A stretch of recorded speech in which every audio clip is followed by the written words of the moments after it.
Assalamualaikum warahmatullahi wabarakatuh. Kami dari kelompok 6, saya Dina Rodatul Lailia, Saya Fauziatul Ifah akan menjelaskan tentang sejarah, profil Kiai Haji Ahmad Dahlan, agenda dan gerak Muhammadiyah.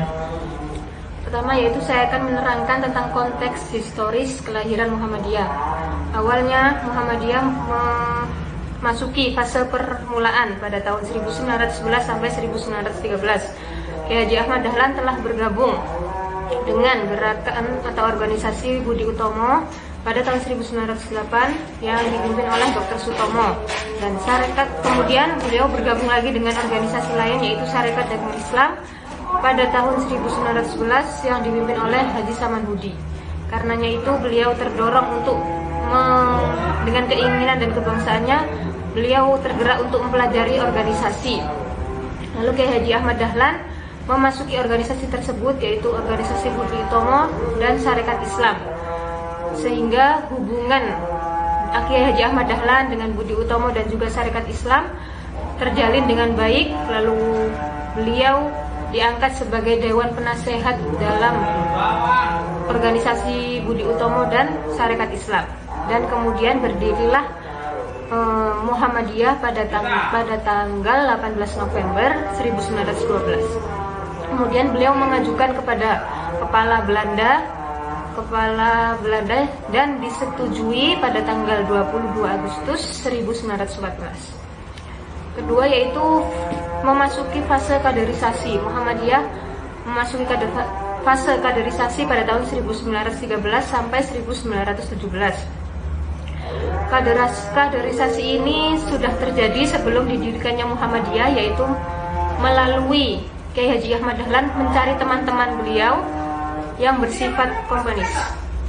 Dan setelah didirikan Muhammadiyah, beliau berusaha untuk mencari bibit-bibit baru yang mewarisi ide-ide beliau untuk mengembangkan organisasi Muhammadiyah, yaitu melalui pendidikan, pengajian ataupun ceramah. Dan kedua, setelah fase permulaan, Muhammadiyah ini memasuki fase perkembangan. Yang pertama, Muhammadiyah itu didirikan pada 1914. Kemudian pada tanggal 1 November 1921, Muhammadiyah telah mendirikan beberapa cabang, antara lain yaitu di Surabaya pada tahun 1921, kemudian di kota-kota Yogyakarta seperti Wonogiri, Imogiri, selanjutnya di Blora, Jawa Tengah, dan di Kepanjen, Jawa Timur. Kemudian pada tanggal 1922, cabang Muhammadiyah didirikan di Surakarta, Garut, Jakarta, Purwakarta, Pekalongan. Kemudian tahun 1925, cabang Muhammadiyah berdiri di Kudus. Kemudian pada Juli 1926, Muhammadiyah mulai memasuki keluar Jawa, yaitu di Kota Padang Panjang, Makassar. Dan pada 1927 dan 1929, Muhammadiyah berdiri di Bengkulu, Banjarmasin, Amuntai, dan Aceh. Kemudian pada tanggal 15 Januari 1929, Muhammadiyah telah memiliki 212 cabang, yaitu 45 berada di Yogyakarta dan 167 berada di luar daerah Yogyakarta. Lalu pada masa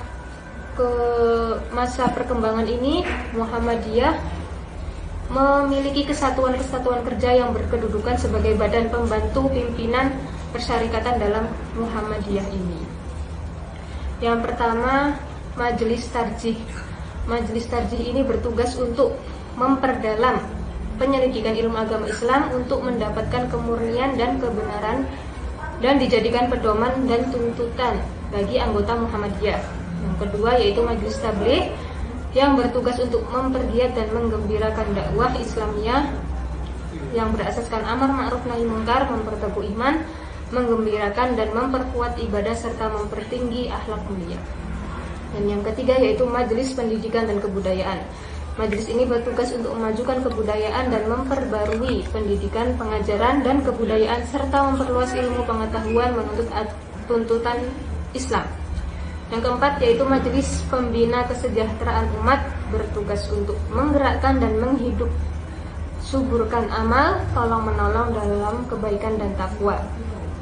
Yang kelima, Majelis Pembina Ekonomi. Majelis ini bertugas untuk membimbing ke arah perbaikan kehidupan dan penghidupan yang sesuai dengan ajaran-ajaran Islam. Dan selanjutnya, Majelis Wakaf atau Majelis Kehartabendaan, yaitu bertugas untuk mendirikan, menggembirakan, dan memelihara tempat ibadah dana wakaf, mengurusi masalah tanah dan hak milik Muhammadiyah.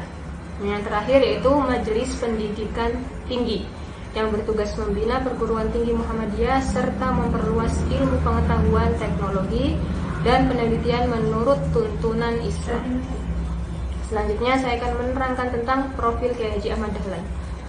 Riwayat hidup beliau pada kecil bernama Muhammad Darwis, lahir pada tanggal 1 Agustus 1868 di Kampung Kauman, Yogyakarta.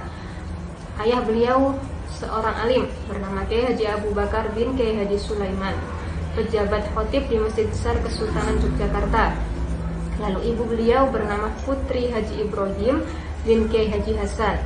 Beliau termasuk petinggi atau pejabat penghulu kesultanan. Sedangkan istri beliau bernama Ibu Walidah binti Kiai Penghulu Haji Fazil, terkenal dengan sebutan Nyai Ahmad Dahlan. Dengan Ibu Walidah ini beliau memperoleh keturunan, diantaranya adalah Johana, Haji Siros Dahlan, Siti Busro, Siti Aisyah, Zuharo, dan Irfan Dahlan. Lalu Kiai Haji Ahmad Dahlan meninggal pada tanggal 23 Februari 1923 Masehi, bertepatan dengan 7 Rajab 1340 Hijriah di Kampung Kauman, Yogyakarta, dan beliau pada waktu itu berumur 55 tahun. Pendidikan beliau, Kiai Haji Ahmad Dahlan diasuh serta dididik mengaji oleh ayahnya sendiri, yaitu Kiai Haji Abu Bakar bin Kiai Haji Sulaiman. Pada tahun 1890 beliau pergi ke Makkah dan belajar selama 1 tahun. Kemudian pada tahun 1903 beliau mengunjungi kota Makkah lagi, di mana ia tinggal selama 2 tahun dan belajar pada Syekh Ahmad Khotib. Selama waktu tersebut, Kiai Haji Ahmad Dahlan menuntut ilmu dalam agama Islam, yaitu ilmu tafsir, ilmu tauhid, fikih, tasawuf, dan ilmu falak, dan lain sebagainya. Kepribadian beliau, kepribadian Kiai Haji Ahmad Dahlan, sikap dan pribadi beliau ini merupakan dasar yang sangat kuat dalam membantu mewujudkan gagasan-gagasan pembaharuannya. Dia adalah seorang yang keras kemauannya, pribadinya mencerminkan sebagai orang yang sungguh-sungguh dan tak mengenal lelah dalam merealisir cita-citanya. Kiai Haji Ahmad Dahlan ini merupakan salah satu ulama yang aktif berorganisasi. Dalam karir organisasinya, beliau pernah menjadi anggota dari organisasi Budi Utomo dan Sarekat Islam. Dari berbagai organisasi ini, kemudian Kiai Haji Ahmad Dahlan membentuk organisasi sendiri yang bernafaskan Islam, yaitu Muhammadiyah, tepatnya di Kampung Kauman, Yogyakarta. Selanjutnya akan dilanjutkan oleh teman saya. Yang selanjutnya adalah agenda Muhammadiyah di era reformasi. Muhammadiyah sendiri lebih memusatkan perhatiannya dalam bidang dakwah, sosial, dan kemanusiaan sebagai realisasi dari keimanan para anggotanya kepada Allah SWT. Muhammadiyah sendiri sebagai lembaga masyarakat tidak melibatkan diri kepada kekuatan politik, bahkan juga tidak terlibat dalam posisi kekuasaan negara, tetapi untuk menjamin hak warganya, maka Muhammadiyah membebaskan mereka untuk berkiprah di dalam organisasi politik manapun yang sah, termasuk sebagai posisi kenegaraan. Muhammadiyah sendiri juga sebagai salah satu organisasi terbesar di Indonesia memiliki peranan penting dalam tatanan kehidupan berbangsa dan bernegara, khususnya di bidang politik. Ada beberapa tokoh penting Muhammadiyah yang turut berperan aktif dalam catur perpolitikan Indonesia. Salah satunya yaitu Profesor Dr. Haji Muhammad Amin Rais yang pernah menjabat sebagai pimpinan pusat Muhammadiyah periode 1995 hingga 1998. Meskipun Muhammadiyah tidak melibatkan diri dalam bidang politik, namun Muhammadiyah juga memiliki agenda politik di era reformasi saat itu. Agendanya di antara lain, yang pertama, konsep pandangan politik Muhammadiyah yang komprehensif dan sistematik. yang berangkat dari pandangan keagamaan, amar ma'ruf nahi munkar, dan hasil pemikiran ijtihad yang menjadi metode pemahaman Islam dalam Muhammadiyah.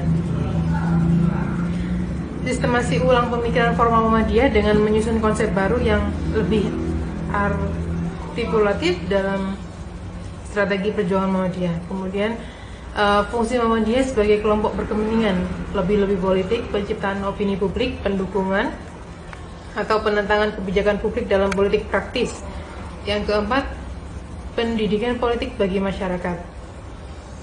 Tokoh pemuda Muhammadiyah lainnya yang berperan aktif dalam politik di era reformasi yaitu Profesor Dr. Haji Muhammad Din Samsudin, Ketua PP Muhammadiyah pada tahun 2005 hingga 2010, berperan aktif dalam berbagai forum nasional maupun internasional dalam upaya membina persatuan bangsa Islam dalam keragaman serta kedamaian. Yang kemudian yaitu gerak Muhammadiyah seabad melintasi zaman. Seperti yang kita tahu, Muhammadiyah juga sudah berusia lebih dari 100 tahun. Sekarang usianya sekitar 107 tahun. Muhammadiyah juga memiliki beberapa rumusan strategi dakwah Muhammadiyah dengan beberapa perubahan dan penyempurnaan dengan sistematika sebagai berikut. Yang pertama, yaitu ada permasalahan dakwah. Permasalahan dakwah sendiri di sini ada 3 permasalahan, itu masalah utama, masalah umum, dan masalah khusus. Dalam masalah utama yaitu adanya proses pendangkalan akidah dan pemurtatan yang didahului atau dibarengi dengan pendangkalan akhlak sebagai akibat dari dampak perkembangan masyarakat dan kegiatan sekularisasi, nasranisasi dan nativisasi. Kemudian ada permasalahan umum. Yang pertama, pergeseran nilai yang semakin jauh atau bertentangan dengan nilai-nilai seperti materialisme, rasionalisme, dan egoitis atau individualis. Yang kedua, masalah kemiskinan, kebodohan, kesenjangan sosial ekonomi, pengangguran, dan kriminalisasi. Yang selanjutnya adalah masalah khusus. Masalah khusus sendiri ada 2 poin, yaitu yang pertama, masalah yang menyangkut umat Islam pada umumnya seperti keterbatasan pemahaman tentang Islam, hilangnya kepekaan dalam beragama, berkembangnya persepsi dan pola pemikiran yang salah tentang Islam. Yang kedua, permasalahan yang menyangkut objek dakwah non-muslim, yaitu perkembangan opini yang menyudutkan Islam dan umat Islam di Indonesia, baik karena pengaruh media massa ataupun upaya-upaya Islamofobia, ketakutan berlebih terhadap Islam. Kemudian ada juga kebijakan dakwah, yaitu yang pertama kebijakan umum. Yang pertama, meningkatkan pemahaman dan penghayatan akidah Islamiyah di kalangan warga Muhammadiyah dan umat. Yang kedua, mengembangkan kesadaran di kalangan warga Muhammadiyah dan umat, khususnya para pemimpin.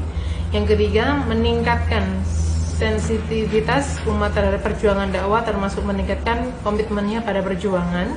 Yang keempat, meningkatkan dan membiasakan mekanisme perencanaan dan pengorganisasian kegiatan dakwah. Yang kelima, menundukkan kegiatan stabilisasi atau naturalisasi di Indonesia dalam segala bentuknya sebagai masalah serius bersama yang perlu dihadapi oleh seluruh kekuatan dakwah. Yang selanjutnya yaitu mengembangkan sistem informasi yang mampu menjangkau warga Muhammadiyah dan umat secara luas.